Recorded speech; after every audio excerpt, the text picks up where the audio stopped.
Vous vous sentez fatigué, dépassé, comme si personne ne voyait ce que vous traversez. Cette prière du matin a été faite spécialement pour vous qui cherchez la force de continuer. Dieu voit vos luttes, il connaît chaque larme que vous versez en silence.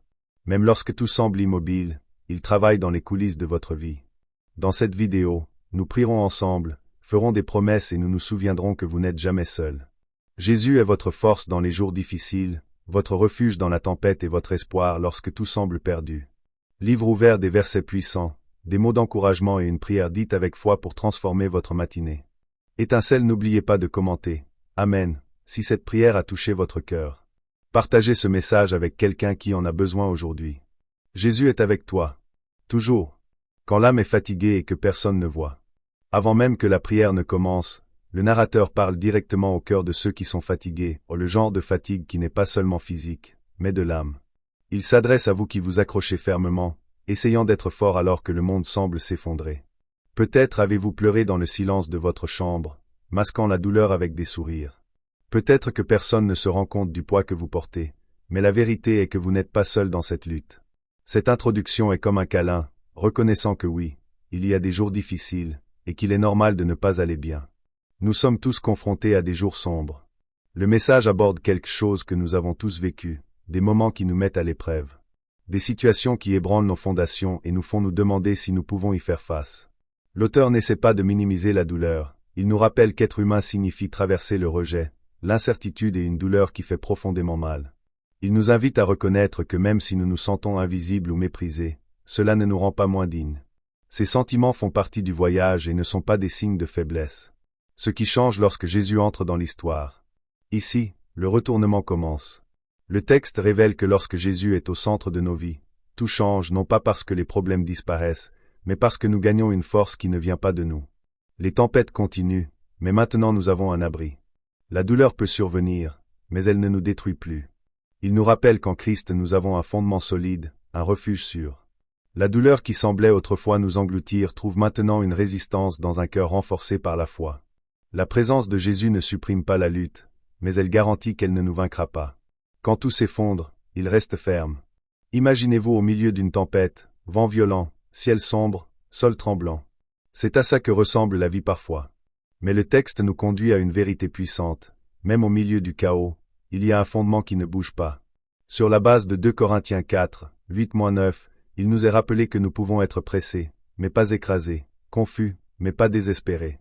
Jésus est la raison pour laquelle nous ne sommes pas détruits, même lorsque tout autour de nous semble s'effondrer.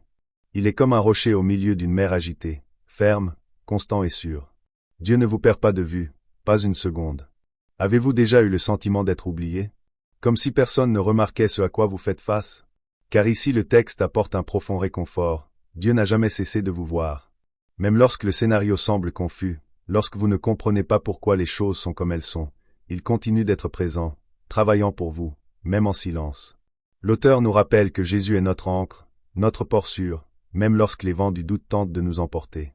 Il peut sembler que tout soit hors de contrôle, mais Dieu n'a jamais perdu le contrôle. Un cri sincère qui touche le cœur du Père. Puis la prière commence. Non pas comme un rituel vide, mais comme une effusion de l'âme. Le cœur s'ouvre devant Dieu, et chaque mot est un abandon, de doute, de peur, de lutte. L'orateur parle de manière intime, reconnaissant qui est Dieu, le Dieu qui porte les fatigués, qui calme les vents par une parole, qui déplace les montagnes et abat les murs. La prière n'est pas seulement un appel à l'aide, mais une déclaration de confiance. Même sans voir la sortie, il fait confiance à Dieu qui ouvre toujours un chemin là où il n'y en a pas. Quand tout tremble, il reste le terrain solide sur lequel vous pouvez vous tenir. Vous connaissez ces jours où vous avez l'impression que tout ce qui vous soutenait s'effondre? Les plans échouent, les gens changent et même ce qui vous procurait autrefois de la sécurité commence à s'effondrer. C'est à ce moment que le texte nous rappelle, Dieu est notre refuge non seulement quand tout va bien, mais surtout quand tout s'effondre. Il est le roc stable lorsque le sol cède. Il est la force qui apparaît lorsque la vôtre s'épuise. Quand l'esprit est fatigué et que le cœur a peur, il devient repos et paix. Et même si vous ne comprenez pas pourquoi vous traversez des épreuves, vous pouvez avoir confiance que Dieu est avec vous à chaque étape du chemin, et c'est tout ce qui compte. Je n'ai pas besoin de comprendre le chemin, il suffit de faire confiance à celui qui me guide.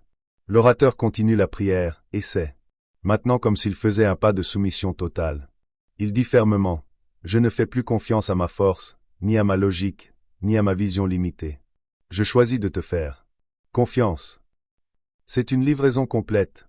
Il déclare qu'il n'a pas besoin de voir tout le voyage, ni de savoir comment les choses vont se passer, il a juste besoin de tenir fermement la main de Dieu. La prière rappelle ce qui est écrit dans Josué 1h9. Soyez forts, ayez courage, n'ayez pas peur, car le Seigneur marche avec nous.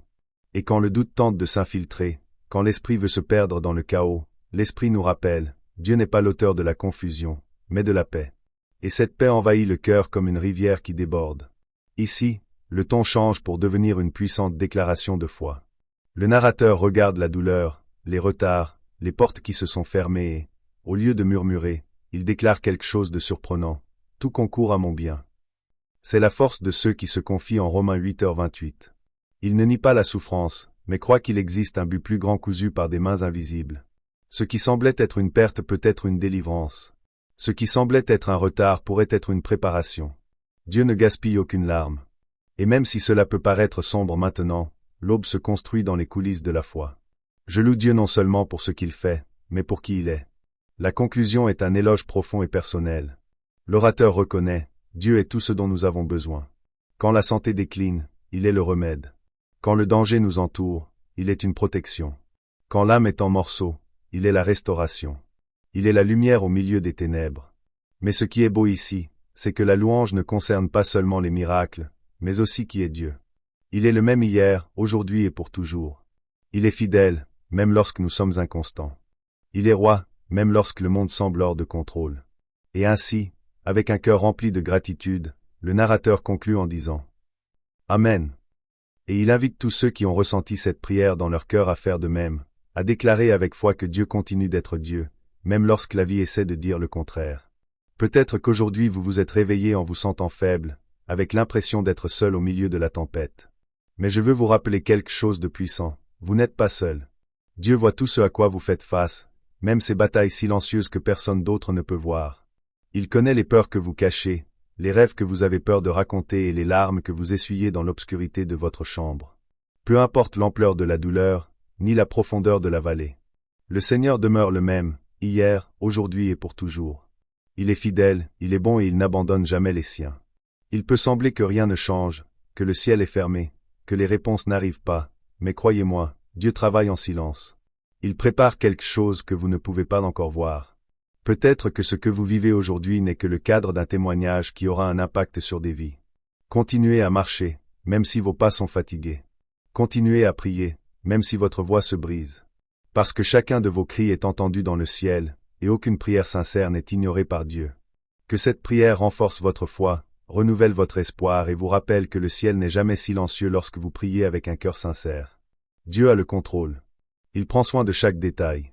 Et au bon moment, il vous surprendra. Peu importe l'ampleur de la douleur, ni la profondeur de la vallée. Le Seigneur demeure le même, hier, aujourd'hui et pour toujours. Il est fidèle, il est bon et il n'abandonne jamais les siens. Il peut sembler que rien ne change, que le ciel est fermé, que les réponses n'arrivent pas, mais croyez-moi, Dieu travaille en silence. Il prépare quelque chose que vous ne pouvez pas encore voir. Peut-être que ce que vous vivez aujourd'hui n'est que le cadre d'un témoignage qui aura un impact sur des vies. Continuez à marcher, même si vos pas sont fatigués.